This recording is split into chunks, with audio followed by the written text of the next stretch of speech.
All right, back at CP 2023, DP Review, and may they rest in peace. They got together with Fujifilm and the managers, especially Jun Watanabe, and talked about Fujifilm, X series, GFX, all things Fujifilm. One of the most interesting parts of that conversation, in my opinion, was the GFX part. I am by no means a professional GFX photographer. I have used it on paid shoots, but I certainly don't use it in the way that a lot of professional landscape photographers use it. But if you've watched this channel before, I love my GFX camera. I think it's the best image quality you can get on any camera in the market today. But I think one of the most interesting things that came out of that conversation was DP Review referring back to 2020, about 3 years ago, when Fujifilm and the managers said that 80% of the people who have purchased into and are using the GFX system are considered amateurs. Those are people who may not be getting paid for their work, or folks like me that aren't doing it every day professionally. I have a day job, right? This is all kind of a hobby, pro-level hobby for me, if you will. And 20% of people are working professionals. So how that number breaks down, I'm not quite sure, but it was really fascinating the response they gave. They said basically, yes, their numbers are showing that. It's showing that hobbyists are entering the system quicker than ever. Hobbyists are enjoying the system more than ever. And GFX is seemingly becoming a really, really important part of modern day photography. I think that's fascinating, right? I think Fujifilm now with the GFX 50R kind of being discontinued and hitting really low price points, the 35 to 70, right, being $500, an incredible lens on a medium format digital camera. You can buy into this system really cheap considering, but I think people that are looking for ultimate image quality are coming to GFX. And I think that's a really interesting thing, and I wanted to talk about that in today's video. All right, so I'm hanging out with these branches just to interrupt real quick and say I would really appreciate if you could subscribe, like to the video. I'm trying to grow this channel and hit 1,000 subscribers. I'm still about 250 away, but it's been a fun journey doing this as a hobby, and I have a lot of fun interacting with you guys. So let's have a conversation, let's talk in the comments, but for now, back to the video. So when I go back and look at my own Fujifilm experience, especially on the GFX, I entered the system with the 50S2. I've now purchased several lenses. I've got the 35 to 70, the 50mm 3.5 pancake.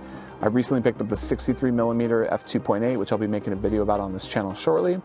I also have the 80mm f1.7, and there was a time that I had the 45 to 100 f4. I loved that lens. The only reason I returned it was because it was just too big for my kit. I think the GFX system, while it has limitations, I think it's also the most exciting system on the market, right? You look at Canon, you look at Nikon, you even look at what I'm filming on the XH2S. It's not that exciting, right? It's not the most incredible system in the world.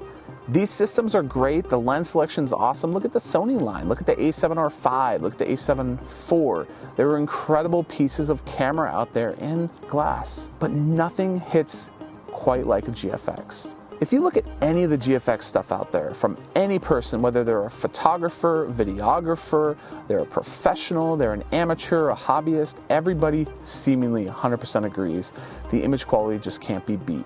There's something special about these medium format cameras, the lenses, and the images that they produce. But I think at the end of the day, one of the most exciting things about the GFX that we should be interested about is that Fujifilm knows that it's not just landscape photographers or studio photographers purchasing the equipment. They're starting to make lenses like the 35 to 70 and other upcoming lenses like the 50 1.7 that are really for folks that are looking for a bigger jump in image quality. Some things aside with price and some things with availability, I think what's coming this year and next year from Fujifilm in the GFX line is certainly exciting. I want to end this video with just some of my most recent shots that I've taken with my GF 63mm, which again I'll be making a video on shortly, but I love this lens. I'm so excited for the future of GFX. I think Fujifilm just can't do any wrong right now, and I know that makes me sound like a fanboy, but I think at the end of the day, if you're a user of Fujifilm, you've experienced the colors, you've experienced the cameras, the lenses, the overall software experience. Yeah, it's not perfect, but it hits harder than any other brand out there.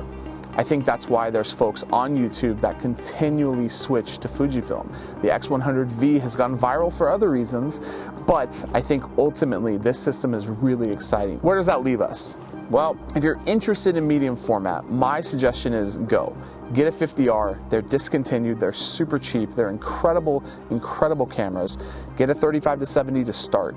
Then maybe jump into a 45mm 2.8, and then if you're really feeling crazy, the 100 to 200 is also exciting. So, do that, don't do that, it doesn't matter. But if you're looking for the ultimate image quality in a camera, in a lens in 2023, there's nothing quite like the GFX. So here's some photos. Thanks for watching. Appreciate it. Just wanted to kind of throw this out there because, again, I think Fujifilm's comments are really, really interesting, and it can tell us a little bit about what's to come. See you next time.